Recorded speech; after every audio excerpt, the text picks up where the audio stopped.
est-ce qu'on peut prendre juste un temps de prière ce matin avant de commencer? Je crois qu'il y a vraiment quelque chose qui doit se passer ce matin, parce que, en tout cas, pour ma part, là, je suis dans un état où je sens vraiment qu'il y a quelque chose qui se passe. Mais prions que le Seigneur fasse quelque chose ce matin et que le Saint-Esprit soit vraiment à l'œuvre. Amen.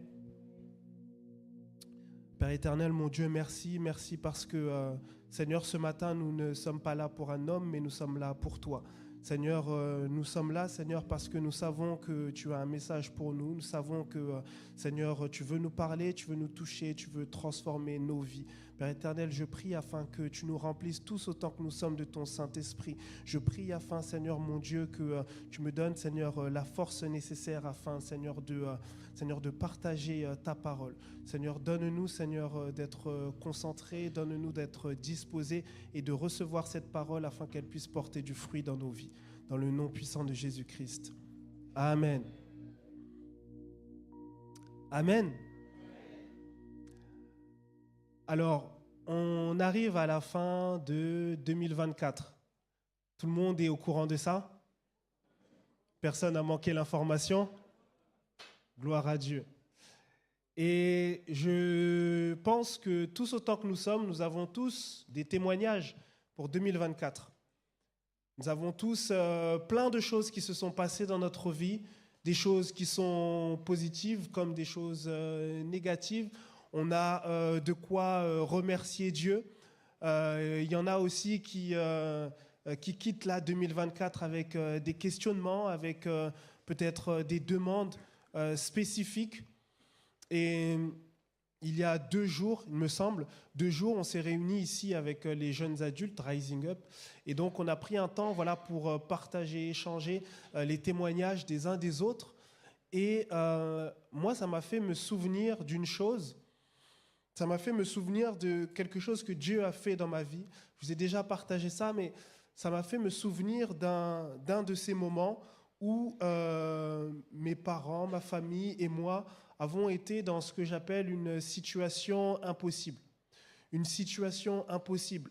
Cette situation dans laquelle je me souviens où lorsque j'étais plus petit, eh bien, j'étais allongé dans ce lit d'hôpital et mes parents désespérés demandent aux médecins ce qui va arriver de moi.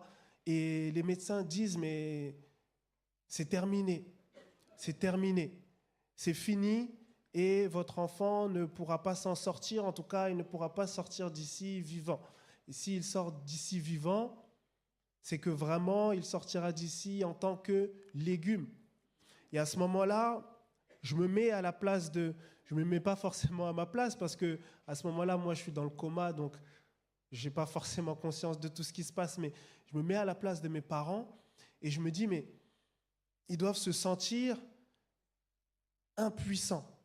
Ils doivent se sentir comme étant dans la frustration la plus totale.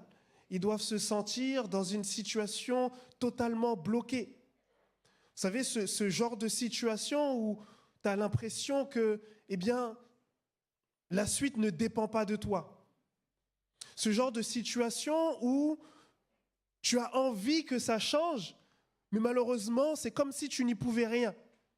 Ce genre de situation où tu fais tout des fois toi-même pour que ça change, mais tu as l'impression que cela ne dépend pas de toi. Tu as l'impression que tu ne peux rien faire pour transformer la situation. Mais ce qui s'est passé, c'est que mes parents, à ce moment-là, ont réalisé quelque chose de fort. C'est que même lorsque nous ne pouvons rien faire, eh bien Dieu, lui, est capable de faire. Lorsque nous ne pouvons rien faire, lorsque nous ne savons pas quoi faire, Dieu, lui, est capable de faire. Et notre mission à nous, eh bien, c'est de nous tenir dans la prière pour que Dieu puisse intervenir. Mon message ce matin, il est très simple. C'est un rappel que j'aimerais nous faire à l'aube de 2025. C'est tout simplement que rien n'est impossible à Dieu. Rien n'est impossible à Dieu. Absolument rien n'est impossible à Dieu.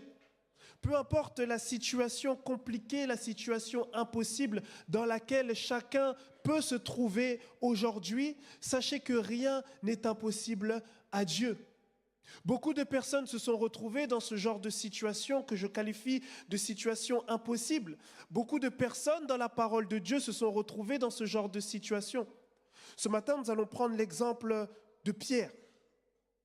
Pierre qui, à un moment donné de sa vie, Pierre et les premiers chrétiens, ils ont été dans une situation un peu compliquée où, disons, le roi des Juifs, le roi de la Judée du moins, Hérode, eh bien, il n'était pas trop en accord avec eux.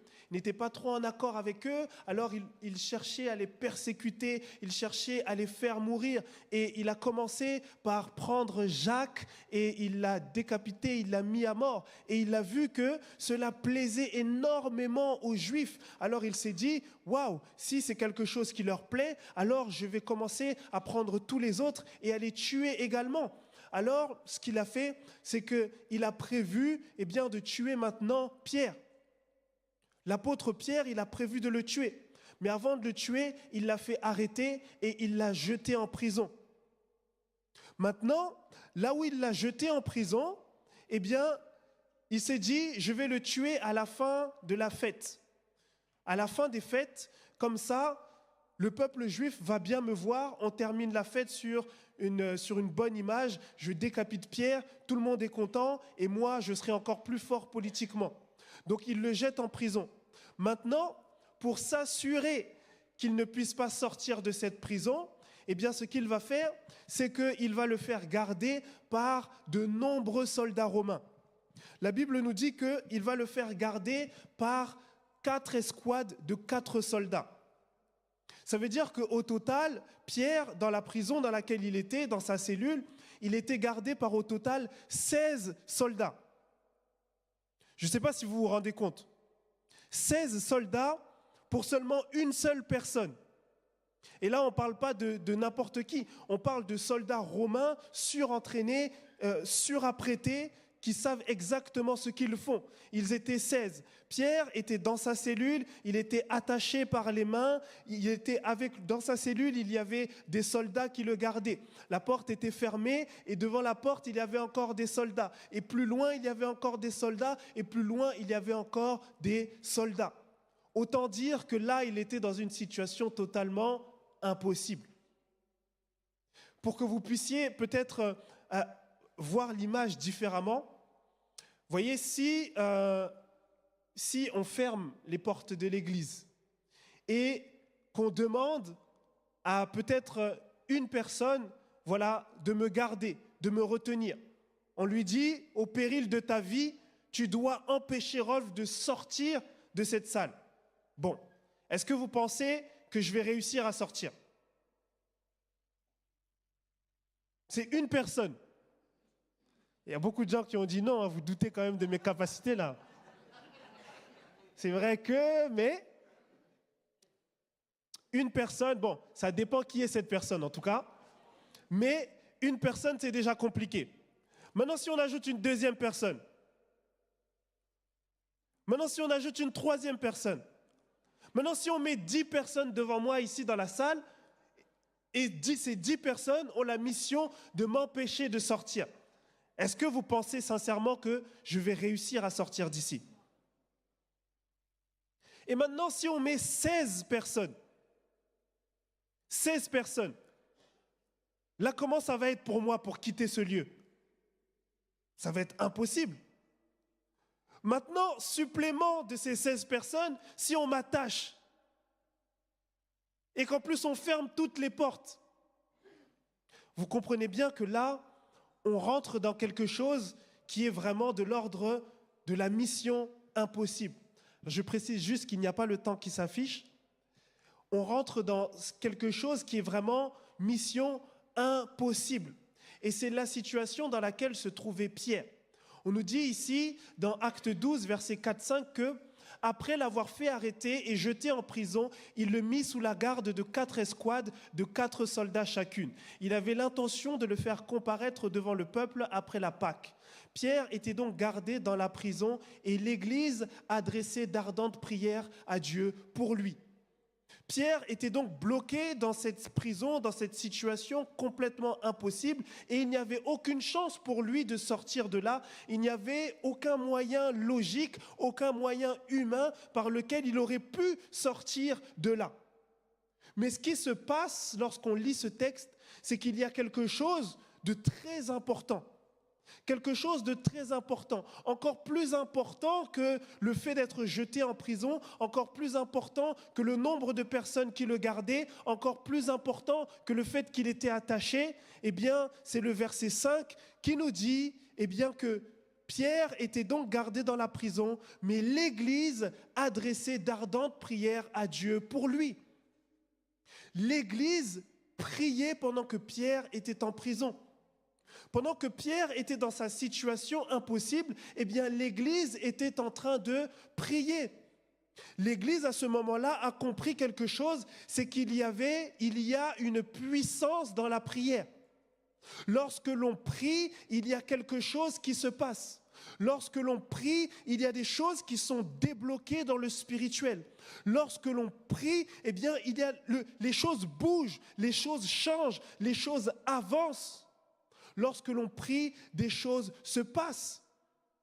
Lorsque l'on prie, nos prières ont cette puissance-là de venir débloquer ces situations qui nous paraissent impossibles.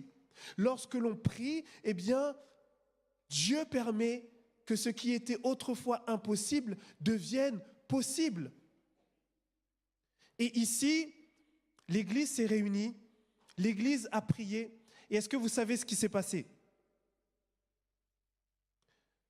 Dieu a opéré un miracle. Dieu a opéré un miracle. Dans cette situation où tu te dis peut-être que, mais là où je suis, plus rien, plus personne ne peut faire quoi que ce soit pour moi. Ce matin, j'aimerais que tu reprennes espoir et que tu te dises que même si personne ne peut rien faire pour toi, Dieu, lui, peut faire quelque chose pour toi. J'aimerais que tu te dises que même si les médecins ont dit que c'était terminé pour toi, Dieu, lui, peut encore faire quelque chose pour toi. Même si tout le monde dit que c'est fini pour ta famille, qu'il n'y a plus aucune solution pour tes enfants, Dieu, lui, peut encore intervenir. Peu importe comment s'est passée l'année 2024, peu importe les combats, peu importe les difficultés, et peu importe à quel point tu t'es dit « Ah, j'arrive à la fin 2024, les choses n'ont pas bougé, c'est terminé pour moi. » Sache que Dieu peut encore faire quelque chose si tu te lèves dans la prière. Ici, au verset 7 et 8, on nous dit « Soudain, un ange du Seigneur survint et une lumière resplendit dans la cellule. L'ange réveilla Pierre en le frappant au côté et lui dit « Lève-toi vite !» Les chaînes tombèrent de ses mains miraculeusement. Puis l'ange lui dit « Mets ta ceinture, mets tes sandales. » C'est ce qu'il fit. L'ange lui dit encore « Mets ton manteau et suis-moi. » Vous imaginez ? Il est dans cette prison. Un ange d'un coup apparaît et l'ange, miraculeusement, il détache ses chaînes.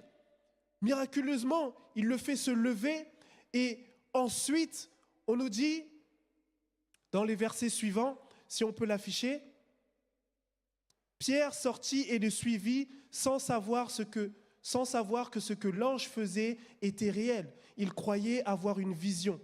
Ils passèrent la première garde, puis la seconde, et ils arrivèrent à la porte de fer qui mène à la ville. La porte s'ouvrit d'elle-même devant eux. Ils sortirent et s'avancèrent dans la rue. Aussitôt, l'ange quitta Pierre. Vous voyez ce qui s'est passé là ? C'est merveilleux, n'est-ce pas ? Mais c'est absolument pas naturel. Ce qui s'est passé là, c'est un miracle. Un ange qui descend du ciel et qui vient et qui te libère et qui te fait traverser toutes les choses qui te bloquent dans ta vie, c'est un miracle. Cet ange qui descendrait du ciel pour me prendre moi et m'aider à traverser ces 16 personnes qui m'empêchent de sortir, c'est un miracle.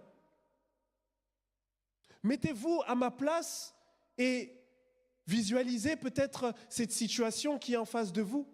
cette situation qui vous bloque, ces personnes qui vous bloquent, cet entourage peut-être qui vous bloque, ces moyens financiers qui vous bloquent, ce milieu professionnel qui vous bloque, et vous dites qu'il n'y a plus de solution pour vous, eh bien dites-vous que Dieu, notre Dieu, est le Dieu des miracles.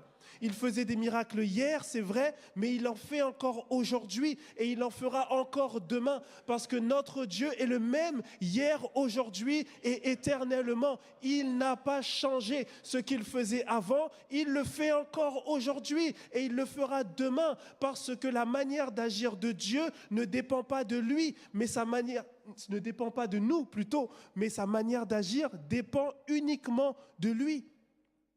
Amen. Notre Dieu est capable de faire des miracles. Voyez, moi j'aime dans ce verset, on nous dit au verset 9, on nous dit que Pierre sortit et le suivit sans savoir que ce que l'ange faisait était réel. Il croyait avoir une vision. Ça veut dire que Pierre, dans sa prison, il était tellement bloqué dans une situation où quand tu réfléchis, tu te dis mais c'est tellement impossible de sortir d'ici, que lorsque l'ange est apparu, Pierre, il s'est dit quoi? Il s'est dit, je suis certainement en train de rêver. Je suis certainement en train de rêver. C'est pas possible que ce soit vrai. Pardonnez-moi. C'est pas possible qu'un ange soit là dans ma cellule. C'est pas possible que Dieu ait envoyé un ange pour me secourir. Je suis certainement en train de rêver. Alors oui, il s'est levé. Oui, il s'est mis à courir, mais il pensait être en train de rêver. Et on nous dira plus loin qu'il n'y a qu'au moment où il est complètement sorti et que l'ange l'a quitté, qu'il a réalisé que, mince, ce que Dieu était en train de faire là, c'était réel. Et je prie afin que, eh bien, tous autant que nous sommes, eh bien, nous soyons surpris par ce que Dieu va faire dans notre vie, dans cette fin 2004 et en début 2025. Je prie que nous puissions, tous autant que nous sommes, avoir cette même réaction que Pierre. C'est-à-dire que nous allons vivre des choses où nous allons nous dire, mais Seigneur, qu'est-ce qui se passe? Mais est-ce que je suis en train de rêver? Est-ce que je suis en train d'halluciner? Cette personne à qui j'ai parlé pendant tant d'années, à qui j'ai tout dit et tout expliqué, qui ne voulait rien entendre, qui était fermée complètement, mais aujourd'hui cette personne m'écoute et j'ai l'impression que cette personne comprend, mais Seigneur, est-ce que je suis en train de rêver? Cette situation financière qui... J'ai toujours tout fait pour que ça évolue, mais ça n'a jamais évolué. Et là, d'un coup, d'un seul, eh bien, le miracle de Dieu intervient. Et je me dis, mais Seigneur, est-ce que c'est un rêve? Je prie que en 2025 et ce qui reste de 2024, que tous autant que nous sommes dans ce lieu, nous puissions vivre le miracle de Dieu. Est-ce que vous croyez que Dieu fait encore des miracles maintenant? Est-ce que vous avez la foi que Dieu peut faire dans votre vie? Gloire à Dieu. Vous savez, j'aimerais nous encourager aussi à nous dire que l'Église priait pour Pierre. Et c'est parce que l'Église priait pour Pierre que Pierre a reçu cette bénédiction, cette grâce de Dieu et qu'il a vu ce miracle. Certainement, peut-être que Pierre priait aussi dans la prison, mais la Bible ne nous le dit pas forcément. Mais par contre, elle insiste sur le fait que l'Église priait, l'Église intercédait pour Pierre. Ce que j'aimerais nous dire, c'est que nous sommes tous appelés à être des intercesseurs. En cette année 2025 qui va commencer, eh bien, j'aimerais nous dire que dans ce que nous avons et dans notre manière de vivre notre foi, eh bien, ne soyons plus égoïstes, ne soyons plus centrés sur nous-mêmes, que nos prières ne s'arrêtent pas juste à nous-mêmes, mais soyons aussi des intercesseurs. Soyons de ceux qui prient également pour les autres. Soyons de ceux qui amènent vers Dieu les sujets de prière des autres. Vous savez, il y a une bénédiction spéciale pour ceux qui prient pour les autres. Des fois, tu ne pries même pas forcément pour toi, mais tu passes ton temps à prier pour les autres, à prier pour les autres, à prier pour les autres. Et du coup, tu vois des choses se décanter dans ta propre vie. Tu vois les choses se réaliser dans ta propre vie parce que tu as passé du temps en prière pour les autres. Notre Dieu ne nous appelle pas juste à l'égoïsme spirituel, mais il nous appelle à faire partie de ce corps et à prier, à intercéder pour le corps dans lequel nous sommes. Il nous appelle à intercéder et à prier pour le corps qui est l'Église, mais il nous appelle également à prier et à intercéder pour le monde entier.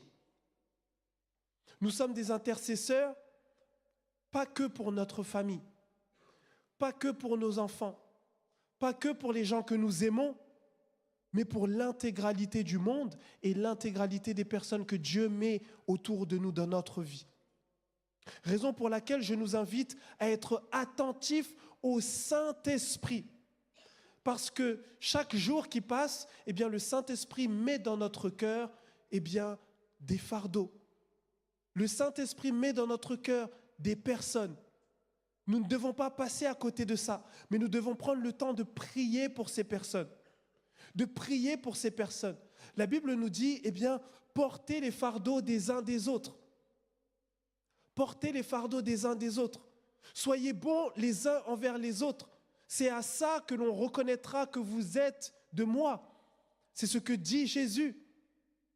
Lorsque l'on devient intercesseur, c'est à ce moment-là qu'on commence à expérimenter et à voir aussi cette parole que Jésus nous donne lorsqu'il nous dit que ce qui est impossible aux hommes est possible à Dieu.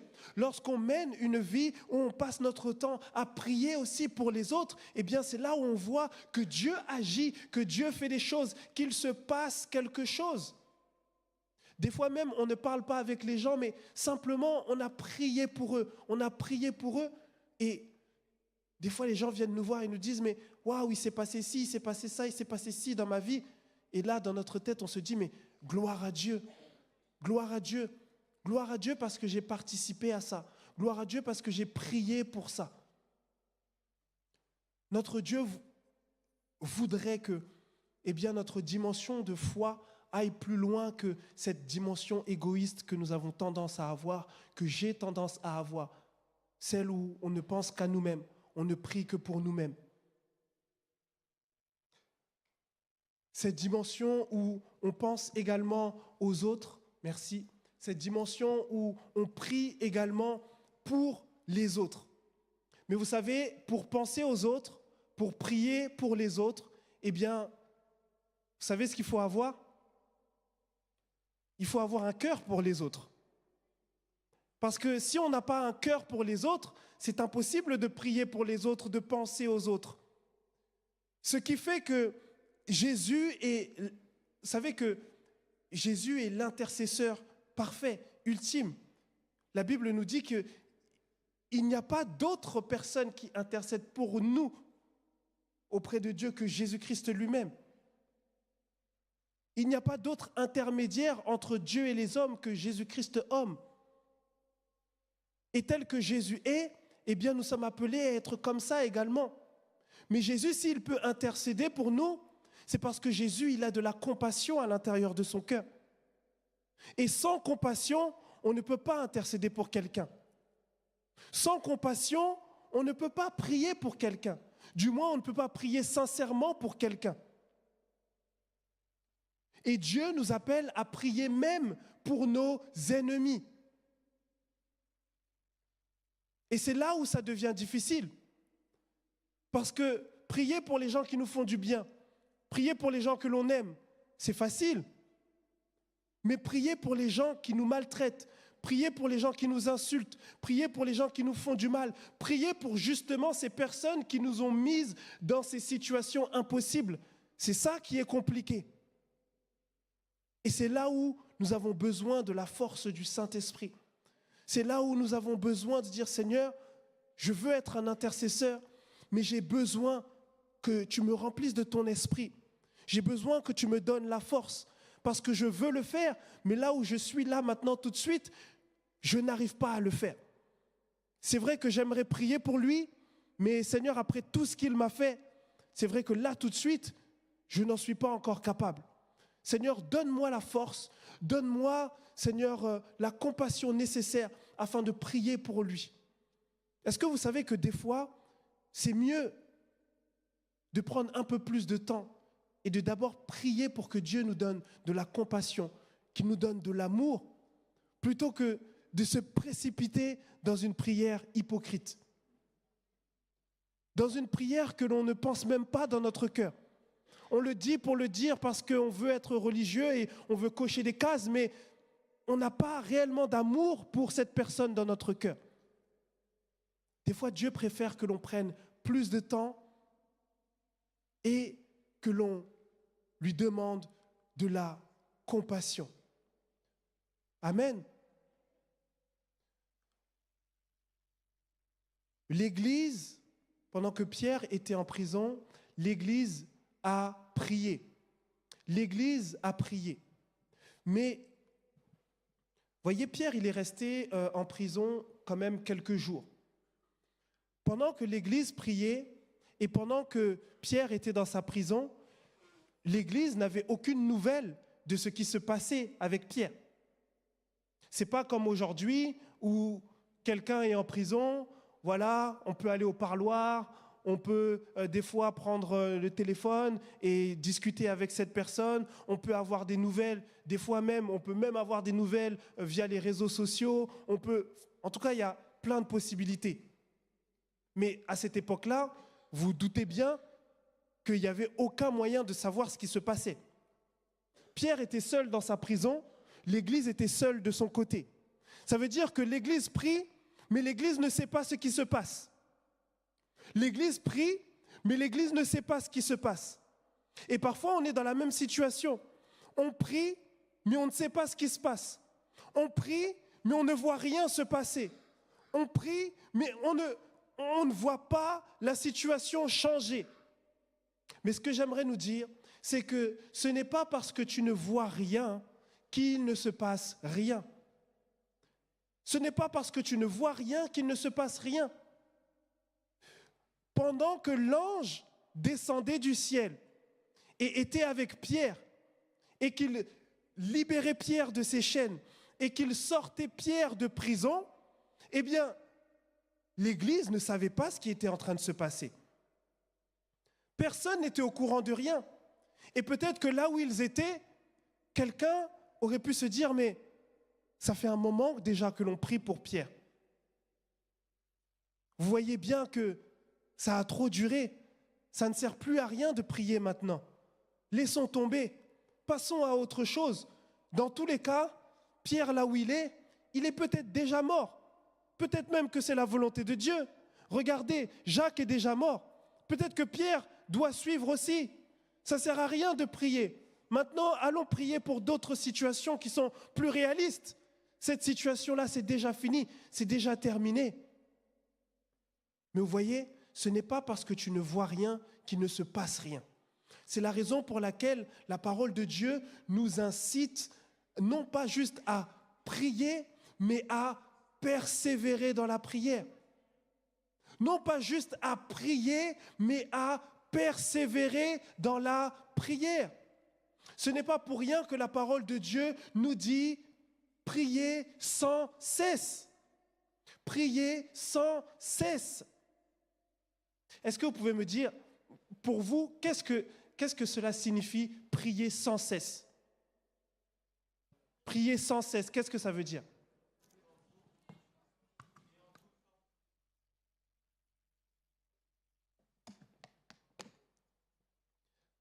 Prier sans cesse, prier en tout temps. Prier en tout temps, en toutes circonstances, sans relâche. Vous voyez, moi quand j'ai lu prier sans cesse, je me suis dit, mais Seigneur, honnêtement, comment on peut prier sans cesse? Est-ce que Dieu ne sait pas que des fois on est au travail, des fois on est à l'école? Comment il veut qu'on prie sans cesse? Mais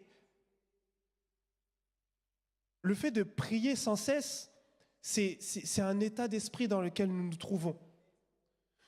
Chacune des situations que nous traversons, eh bien nous la remettons entre les mains de Dieu. Chaque circonstance qui se passe, nous remettons ça entre les mains de Dieu. Chaque déplacement que nous faisons, nous remettons ça entre les mains de Dieu. Prier sans cesse, ça ne veut pas dire tout le temps être en train de faire des 1 heure, 2 heures, 3 heures, 30 minutes de prière, c'est pas ça. Mais même à un moment donné où je vais juste donner une parole à Dieu, eh bien c'est déjà mon cœur qui s'exprime à Dieu et je suis déjà dans un élan de réjouissance, de reconnaissance et de prière.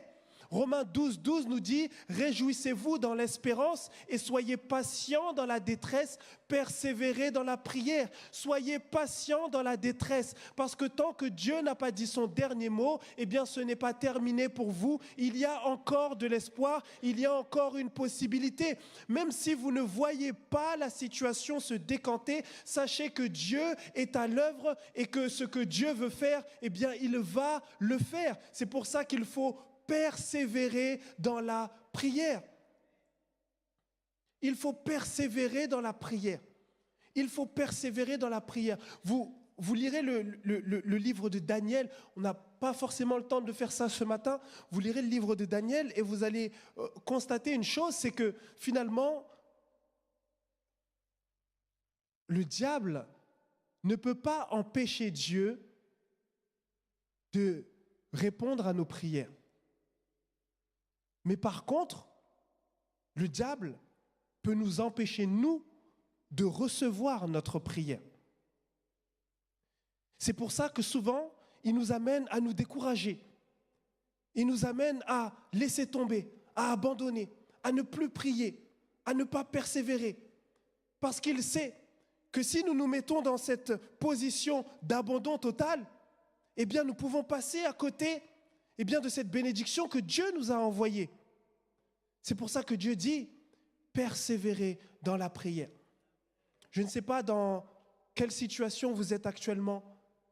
Je ne sais pas ce que vous avez vécu tout au long de 2024. Je ne sais pas quelle est peut-être cette situation impossible dans laquelle vous vous êtes bloqué actuellement. Mais je nous encourage ce matin à persévérer dans la prière. Parce que Dieu n'a pas dit son dernier mot. Amen. Dieu n'a pas dit son dernier mot. On peut avancer. Dieu n'a pas dit son dernier mot. J'aimerais terminer par ce point et je vous laisse lire ce qui est marqué là. C'est très bizarre, hein, n'est-ce pas? C'est très très bizarre. Vous dites, mais où est-ce qu'il est en train d'aller celui-là? Est-ce que c'est sa gorge qui a un problème ou est-ce que c'est son cerveau qui a un problème? La victoire n'a pas été remportée à la croix. Je m'explique, avant qu'on me chasse de l'église. La victoire n'a pas été remportée à la croix. Souvent, on dit que la victoire a été remportée à la croix. Et je suis totalement d'accord avec ça. Mais j'aimerais nous amener un peu plus loin ce matin. Et j'aimerais nous faire comprendre que, en réalité, la victoire a été remportée avant même la croix.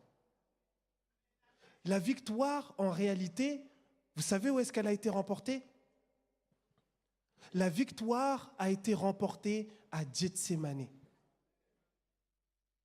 La victoire a été remportée à Gethsémani. Le pianiste peut revenir.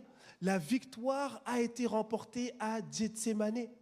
Alors que Jésus savait très bien ce qui allait se passer. Il savait très bien ce qu'il attendait. Il savait très bien où il allait. Il savait très bien ce qui allait se passer. Jésus connaissait la difficulté du moment qu'il allait vivre. La difficulté aussi bien physique que la difficulté spirituelle du moment qu'il s'apprêtait à vivre. Il savait. La croix, c'est quelque chose, je pense que on ne réalise pas, moi non plus, et vraiment d'ici à ce qu'on soit devant le Seigneur, on n'aura toujours pas réalisé, mais c'est quelque chose d'extraordinaire. C'est quelque chose de terrible qui est tombé sur le Seigneur Jésus-Christ pour nous.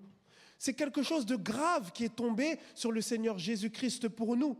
Au-delà de la souffrance humaine, La Bible, elle nous fait comprendre que Jésus, à la croix, il a bu l'entièreté de la coupe de la colère de Dieu. Je ne sais pas si quelqu'un peut imaginer boire de la colère de Dieu. C'est compliqué quand on utilise le terme boire, mais imaginez juste quelqu'un subir l'intégralité de la colère de Dieu. Je ne sais pas vous, mais moi, juste des fois, quand il y a juste un orage qui tombe du ciel comme ça, brrr, moi-même déjà, je suis tétanisé. On a tous des frayeurs, n'est-ce pas? Pensez à la chose qui vous effraie le plus. Pensez peut-être à votre phobie, je ne sais pas. Pour certains, quand vous êtes bloqué dans l'ascenseur, c'est la panique. Pour d'autres, quand vous êtes coincé avec trop de monde, c'est la panique.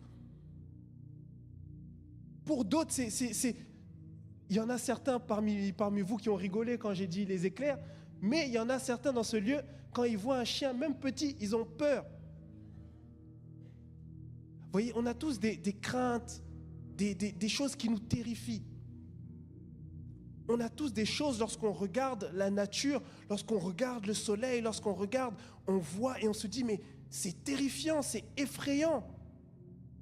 Mais dites-vous que tout ça, ce n'est que la création. Ce n'est que la création. L'éclair qui descend du ciel et qui nous tétanise tous et qui pourrait tous nous tuer en un instant, ce n'est que la création. Maintenant, imaginez le Créateur. Imaginez maintenant le Créateur. Est-ce que quelqu'un voit où je veux en venir? Imaginez maintenant le Créateur. Imaginez maintenant la colère de ce Créateur. Imaginez la colère de ce Créateur.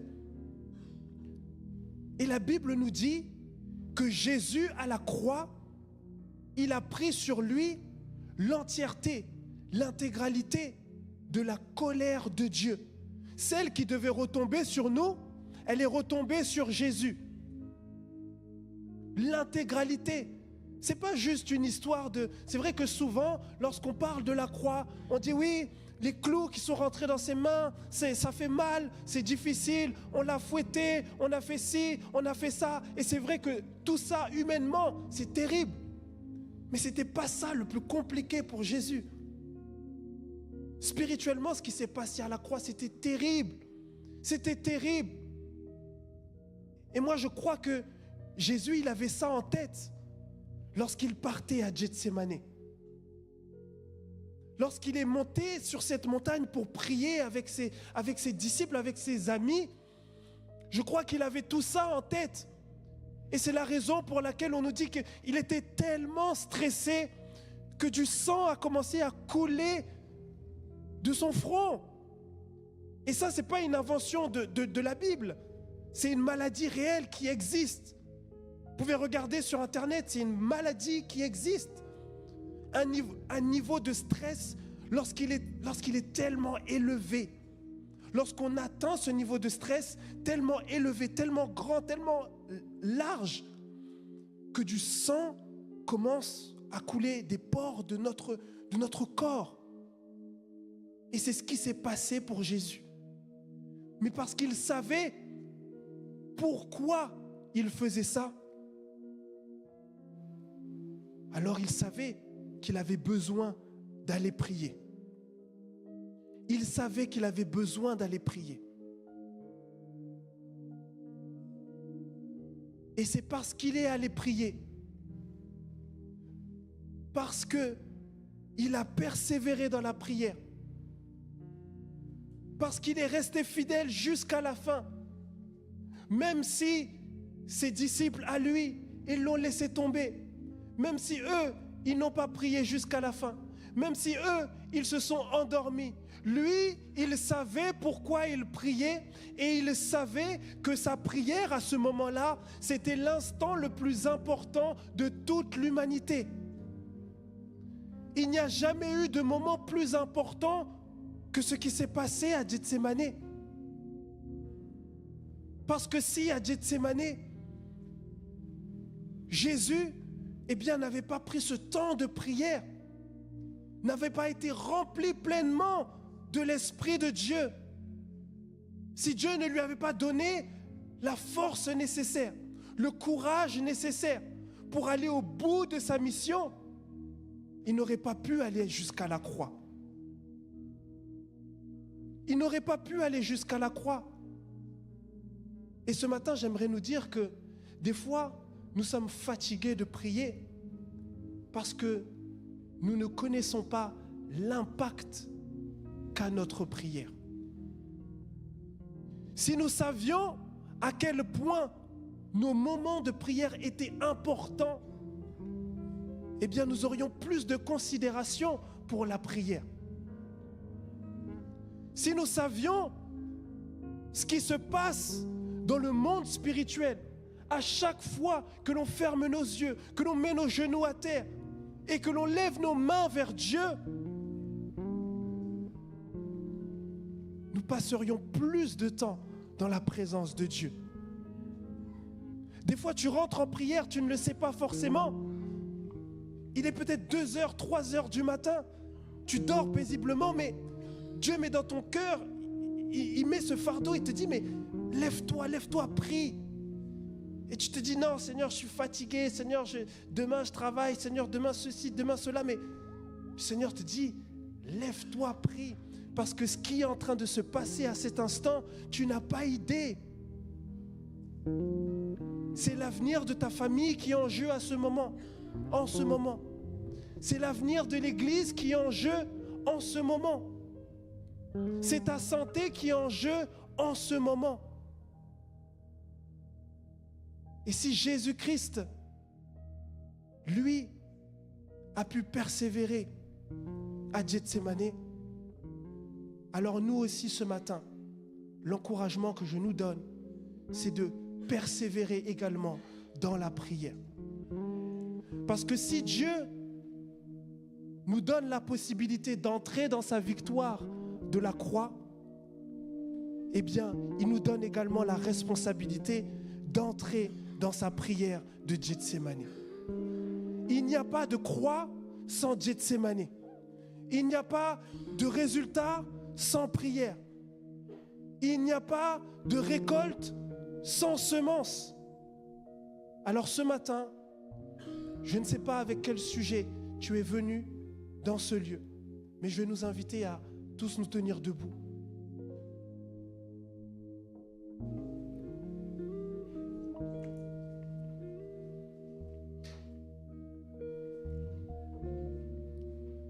Je vais nous inviter à tous nous tenir debout. Et je ne vais pas prier moi, mais je vais demander à chacun d'entre vous de prier. Gethsémani, c'est un lieu personnel. C'est un lieu qui est personnel. Même si nous y allons tous ensemble, c'est un lieu qui est personnel. Gethsémani, c'est pour toi. Ce n'est pas pour ton voisin, c'est pour toi. C'est un lieu qui est personnel. Même si moi je dors, Jésus-Christ priera quand même. Même si la personne qui est à ta droite, à ta gauche, devant, derrière, même si elle ne veut pas prier, ça c'est son problème à elle. Mais toi, tu sais ce qui se passe dans ta vie. Toi, tu connais les combats de ta vie. Toi, tu connais les difficultés de ta vie. Toi, tu connais les situations impossibles de ta vie. Ce matin, le Seigneur te dit que rien n'est impossible à Dieu. Rien n'est impossible à Dieu. Il n'y a aucune situation qui soit trop grande pour Dieu. Il n'y a aucune maladie qui soit trop grande pour Dieu. Il n'y a aucun combat qui soit trop puissant pour Dieu. Alors ce matin, je vais demander à chacun de faire preuve de foi. Et nous n'allons pas quitter 2024 comme ça.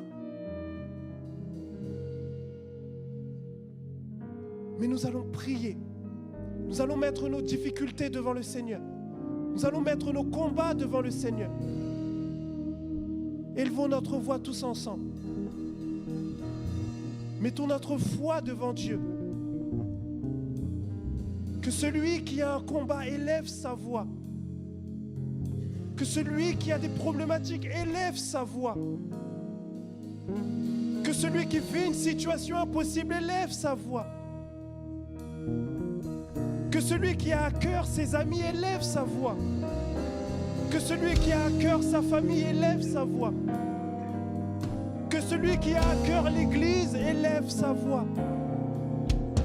Que celui qui a à cœur ses collègues de travail élève sa voix. Si tu connais une personne qui est malade, élève ta voix. Notre Dieu n'a pas changé, il est le même. Il est l'Éternel qui guérit, il est l'Éternel qui sauve, il est l'Éternel qui pourvoit. Si tu as la foi ce matin, élève ta voix, élève ta voix, élève ta voix. N'aie pas honte d'élever ta voix ce matin. N'aie pas honte de prier ton Dieu ce matin. Élève ta voix. Le Seigneur est dans ce lieu ce matin. De la même manière qu'il a secouru Pierre, il peut te secourir également. De la même manière qu'il a fait un miracle pour Pierre, il peut faire un miracle pour toi. De la même manière qu'il a ouvert les cieux, qu'un ange est descendu, cela peut être ton partage ce matin. Élève ta voix. Élève ta voix. Élève ta voix. Saisis ce moment que Dieu te donne.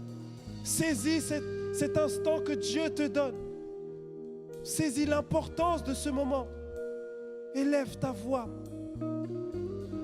Ne pars pas d'ici sans avoir dit à Dieu ce qui se passe dans ta vie. Tu t'es plaint de 2024. Voici 2025 qui arrive. Mais élève ta voix. Élève ta voix, car le juste vivra par la foi. Le juste vivra par la foi. Le juste vivra par la foi. Le juste vivra par la foi. Élève ta voix. Élève ta voix. Élève ta voix. Dans le nom de Jésus-Christ. Dans le nom de Jésus-Christ. Élève ta voix ce matin. Élève ta voix ce matin. Profite de cet instant. Ce n'est peut-être pas tous les jours que tu as la possibilité d'avoir ces instants. Alors saisis-le ce matin. Élève ta voix. Confie à Dieu tes insécurités. Confie à Dieu tes peurs. Confie à Dieu tes doutes. Confie à Dieu tes problèmes. Et déclare que dans le nom de Jésus-Christ, tu reçois la victoire. Tu reçois la victoire. Jamais personne n'est allé à Gethsémane et n'a pas vécu la victoire de la croix. Alors élève ta voix ce matin, dans le nom de Jésus.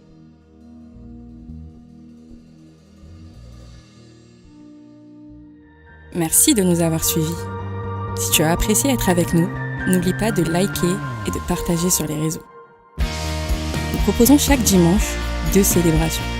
Viens nous rejoindre, nous serons heureux de t'accueillir. À la Pépinière, tous les âges sont représentés. Viens booster ta foi au contact de ta génération.